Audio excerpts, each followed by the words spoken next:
यानी पहले हम शामिल कर चुके हैं। अभी हमने चावलों के लिहाज से 2 टेबल स्पून नमक शामिल किया है। कवर लगा के रख देते हैं ताकि हमारी यखनी में यहाँ पर अच्छा सा उबाल आ जाए।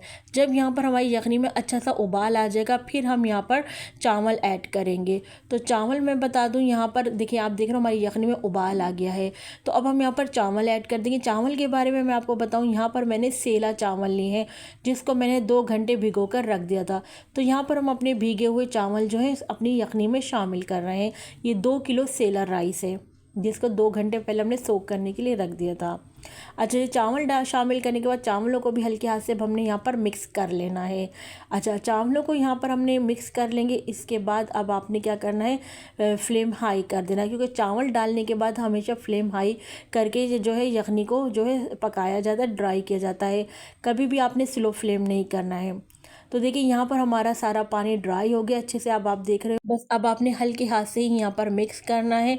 बस हमने हल्के हाथ से मिक्स करेंगे और यहाँ पर कवर लगा कर रख देंगे दम के लिए। लेकिन दम पर रखने से पहले यहाँ पर मैं कुछ और चीज़ें ऐड करूँगी, जिसमें मैं यहाँ पर शामिल कर दूँगी पुदीना। चूँकि आपको पता पुलाव में जो है पुदीना बहुत ज़बरदस्त लगता है। अगर आप चाहें तो यहाँ पर हरा धनिया भी ऐड कर सकते हैं। मैं यहाँ पर सिर्फ और सिर्फ पुदीने का इस्तेमाल कर रही हूँ। इसके अलावा मैं यहाँ पर शामिल कर दूँगी फ्राई प्याज। हैदराबादी पुलाव में फ्राई प्याज का इस्तेमाल होता है सर्विंग के टाइम पर। आप चाहें तो इसमें शामिल करने के बाद सर्व करते टाइम भी शामिल कर सकते हैं फ्राई प्याज का इस्तेमाल। ये मेरे पास रेडीमेड प्याज है। अगर आपके पास रेडीमेड प्याज ना हो तो आपने कुकिंग करने से पहले प्याज को फ्राई करके एक प्लेट में निकाल लीजिएगा और इस वक्त फ्राई प्याज को शामिल करेगा। यहाँ पर मैंने फूड कलर शामिल कर दिया है, orange food colour. Hyderabadi pulao में हल्का सा जो है फूड कलर का इस्तेमाल होता है, यानी कहीं वाइट चावल आते हैं तो कहीं कलर हुए चावल आते हैं। चले जी, दम पर हम रख देते हैं, यहाँ पर कवर लगा के रख देते तकरीबन 15 से 20 मिनट के लिए ना।